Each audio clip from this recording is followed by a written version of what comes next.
Jet planes in the night sky with you, getting high in the jet planes in the night sky with you. Assalamualaikum warahmatullahi wabarakatuh.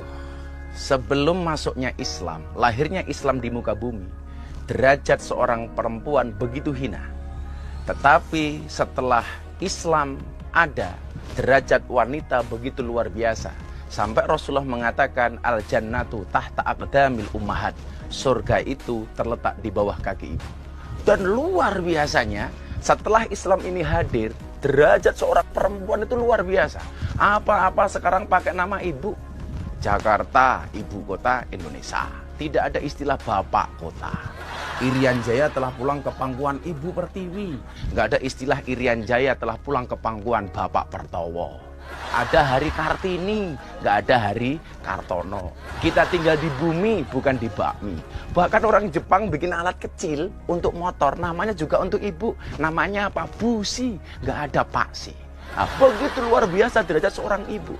Bahkan ketika Rasulullah Muhammad SAW dalam hadis Bukhari, ketika ada seorang sahabat bertanya kepada Rasulullah, man ahakun nas, siapa yang paling berhak untuk saya hormati wahai Rasulullah? Jawaban Rasulullah apa? Ummuka, ummuka, ummuka. Ibumu, ibumu, dan ibumu. Baru kemudian abuka, bapakmu. Ngomong tentang hadis ini, Gus Miftah teringat ketika pulang dari Jumatan, saya mengambil hadis ini sebagai materi khutbah. Pulang dari Jumatan, anak saya bertanya, Abah, siapa sih yang harus dihormati? Ibu, ibu, ibu, bapak. Anak gantian saya tanya, Dek, ibunya berapa? 3. Bapaknya berapa? 1. Berarti bapak 1, ibunya 3. Ya sudah, kamu pulang, bilang sama ibumu. Sampai rumah, anak saya bilang sama ibunya, Bun, kata Abah tadi di masjid, ibu 3, bapaknya 1. Kok Abah ibunya cuma 1?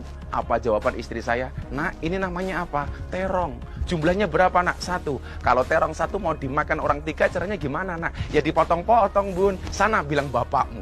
Langsung gagal niatan saya.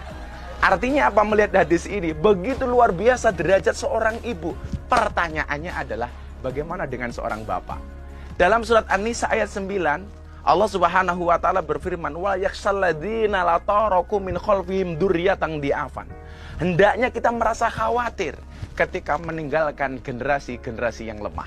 Disinilah kemudian peran sebagai seorang ayah, peran sebagai seorang bapak dibutuhkan. Yang pertama, bapak adalah sebagai seorang pendidik. Bagaimana kemudian baik dan buruknya anak akan menjadikan bapak sebagai uswah dan suri tauladannya. Maka seringkali kita itu mengajarkan anak untuk jujur, tapi kadang-kadang orang tua nggak jujur. Ada tamu datang, nak coba dilihat siapa yang datang. Debt collector, Pak. Nyari siapa? Nyari bapak. Tolong kamu bilang bapak tidak ada di rumah.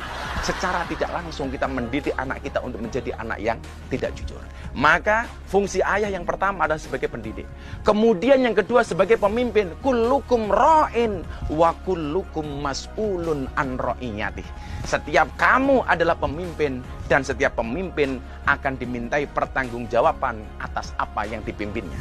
Kemudian yang ketiga, seorang ayah adalah imam bagi keluarganya. Maka ingat, suami itu adalah imam dan istri itu adalah makmum. Makmum yang baik, yang taat dengan imamnya. Dan imam yang baik, yang diikuti oleh banyak makmum. Setuju, Bu?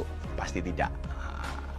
Kemudian, yang selanjutnya fungsi dari seorang ayah adalah sebagai tonggak ekonomi bagi keluarganya. Ayah adalah pencari nafkah bagi keluarganya.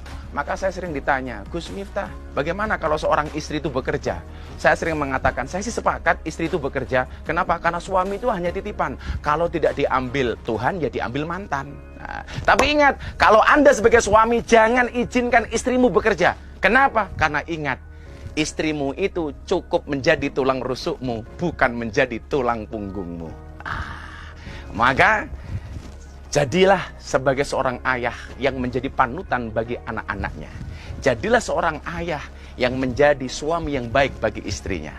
Maka keluarga kita insya Allah akan menjadi keluarga yang sakinah, mawaddah, warahmah. Terima kasih. Assalamualaikum warahmatullahi wabarakatuh. Tunggu kehadiran Syekh Ali Jabir di acara Ngobrol Bareng Gus Miftah di iNews TV setiap Selasa